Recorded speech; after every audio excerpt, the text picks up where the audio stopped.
BTTH episode 5 Serbuk Pengumpul Ki. Ahem. Tetua berjubah putih itu berdehem dan berdiri. Menyatukan kedua tangannya, dia tersenyum, pemimpin klan Xiao Zhan. Alasan kami datang ke sini hari ini adalah karena kami membutuhkan bantuan Anda untuk sesuatu. Petik 2. Tentu saja, Geye, jika ada masalah beritahu aku. Jika saya dapat membantu Anda menyelesaikannya, maka saya pasti tidak akan berani mengatakan tidak. Kepada tetua yang berkunjung, Xiao Zhan tidak menolak, tetapi karena dia tidak tahu apa permintaannya, dia juga tidak membuat janji. Hehehehe, leader Xiao, apakah kamu mengenalnya? Geye tersenyum ringan dan menunjuk gadis di sebelahnya. Oh, maaf, gadis ini adalah... Xiao Zhan melihat ke arah gadis itu dan menggelengkan kepalanya dengan canggung. Ketika Nalan Yanran menjadi murid Yun Jun, dia baru berusia 8. Setelah belajar di fraksi awan berkabut selama 5 tahun, dia telah berubah cukup banyak. Sebelumnya dia hanya seorang anak kecil, tapi sekarang dia adalah remaja yang sedang berkembang. Namanya Nalan Yanran. Paman Xiao, aku sudah lama tidak datang untuk memberi hormat. Ini salahku kalau kamu tidak mengenalku. Nalan Yanran berkata dengan manis. Hehehehe, Yanran, kudengar kamu sudah menjadi murid di bawah Yun Jun. Saat itu, kupikir itu hanya rumor yang tidak berdasar, tapi sekarang aku sadar kalau itu benar. Bakat luar biasa apa yang harus kau miliki, Xiao Zhan memuji. Itu hanya keberuntungan. Sambil tersenyum ringan, Nalan Yanran mulai merasa tidak nyaman dan dengan ringan menarik jubah Geye dengan tangannya di bawah meja. Hehehehe, pemimpin Xiao, permintaan yang aku miliki terkait dengan Yanran.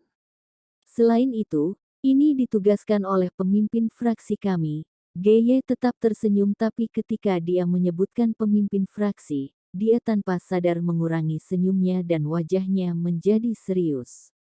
Seperti Geye, Xiao Zhan berhenti tersenyum. Pemimpin faksi dari fraksi awan berkabut adalah salah satu orang terpenting di seluruh kekaisaran Jiama. Xiao Zhan, yang merupakan pemimpin klan kecil, tidak berani memprovokasi dia. Tapi dengan kekuatannya, apa yang dia butuh bantuan Xiao Clan. Geye mengatakan itu terkait dengan Yanran, apakah itu? Sebuah pikiran berkelana terlintas di benak Xiao Zhan menyebabkan tepi mulutnya sedikit berkedut dan tangannya yang kokoh mulai gemetar. Untungnya tangannya ditutupi oleh lengan panjangnya. Berhati-hati untuk menekan pikiran itu, Xiao Zhan dengan gemetar bertanya, Tuan Geye, tolong beritahu aku apa permintaan faksi. Geye ragu-ragu, tapi dia berpikir tentang seberapa besar pemimpin faksi itu mengagumi Yanran dan dengan demikian, dia mengatupkan giginya. Pemimpin Xiao, kamu tahu betapa ketatnya peraturan di faksi. Selain itu, pemimpin fraksi sangat memandang Yanran, bahkan pemimpin fraksi sangat mengharapkan Yanran menjadi pemimpin fraksi berikutnya. Namun, karena aturan khusus, pemimpin fraksi masa depan tidak boleh berhubungan dengan laki-laki lain sebelum mereka menjadi pemimpin fraksi resmi. Menarik napas, Geye melanjutkan, ketika pemimpin faksi kita bertanya kepada Yanran tentang hal itu, dia menyadari bahwa Yanran dan klan Xiao memiliki lamaran pernikahan. Oleh karena itu, pemimpin faksi meminta pemimpin Xiao untuk membatalkan pernikahan ini. Cangkir giok di tangan Xiao Zhan berubah menjadi kabut halus dalam sekejap. Di aula utama, semua orang diam.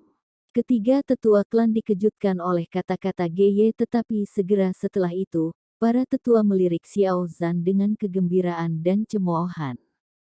Hehe, bagaimana kamu akan menanggapi ini? Ketiga tetua itu berpikir seram. Beberapa anak yang lebih muda tidak tahu tentang pernikahan yang ditetapkan antara Xiao Yan dan Nalan Yanran, tetapi setelah bertanya kepada orang tua mereka tentang hal itu, wajah mereka menjadi cerah. Pandangan mereka ke arah Xiao Yan penuh dengan ejekan dan ketidaksukaan. Melihat wajah gelap Xiao Zhan, Nalan Yanran menundukkan kepalanya dan meremas jari-jarinya. Leader Xiao, aku tahu permintaan ini sedikit berlebihan, tapi karena pemimpin fraksi memintanya, tolong batalkan pernikahannya. Dengan tak berdaya menghela nafas, Geye berbisik ringan pada Xiao Zhan. Tangan Xiao Zhan mengepal. Doki hijau samar perlahan merayap di atas tubuhnya dan akhirnya, itu membentuk kepala singa ilusi di depan wajah Xiao Zhan. Metode ki rahasia Xiao Clan, kemarahan singa yang marah. Level, Suan Tengah. Melihat reaksi Xiao Zhan, wajah Geye menjadi serius. Dia pindah untuk menempatkan Yanran di belakangnya dan di dalam cakar elang seperti tangan yang dikumpulkan Doki hijau. Doki melepaskan pedang ilusi kecil tapi tajam. Fraksi metode Ki Awan berkabut, pedang kayu hijau. Level, Suan rendah. Dengan dirilisnya Doki, anak-anak muda yang lebih lemah di aula utama menjadi pucat dan merasakan dada mereka menegang. Ketika napas Xiao Zhan menjadi lebih intens, ketiga tetua itu berteriak. Suara mereka seperti kilat yang menyapu aula. Xiao Zhan, stop. Jangan lupa, kau adalah pemimpin klan Xiao Clan. Petik 2. Xiao Zhan menegang dan doki di tubuhnya menghilang perlahan. Xiao Zhan jatuh kembali ke kursinya dan tanpa emosi menyaksikan kepala Yanran yang menunduk. Akhirnya, dia berkata dengan nada serak, Nalan, kamu punya nyali. Dengan putri seperti itu, aku sangat iri pada Nalan Su. Petik 2. Nalan Yanran mengejang, Paman Xiao. Tidak. Panggil aku klan leader Xiao mulai sekarang. Saya tidak pantas disebut paman, Anda adalah pemimpin faksi masa depan dari fraksi awan berkabut. Di masa depan, Anda mungkin akan menjadi salah satu orang terpenting di daratan Doki. Xiao Yanku hanya memiliki bakat yang sederhana, dia tidak pantas untukmu. Terima kasih, pemimpin klan Xiao. Mendengar kata-kata Xiao Zhan, wajah Geye menjadi cerah. Meminta maaf, dia berkata, pemimpin klan Xiao, pemimpin faksi mengerti bahwa permintaan hari ini sangat tidak sopan. Oleh karena itu, dia meminta saya untuk membawa sesuatu, terimalah sebagai permintaan maaf dari pemimpin fraksi kami. Petik 2. Geye menyentuh cincin di tangannya dan tiba-tiba sebuah kotak giok berwarna hijau muncul di tangannya. Dengan hati-hati membuka kotak, aroma menyapu seluruh aula utama. Siapapun yang menciumnya merasa rileks. Keingintahuan ketiga tetua itu mengalahkan mereka dan mereka menjulurkan kepala untuk melihat isi kotak, bubuk pengumpul ki.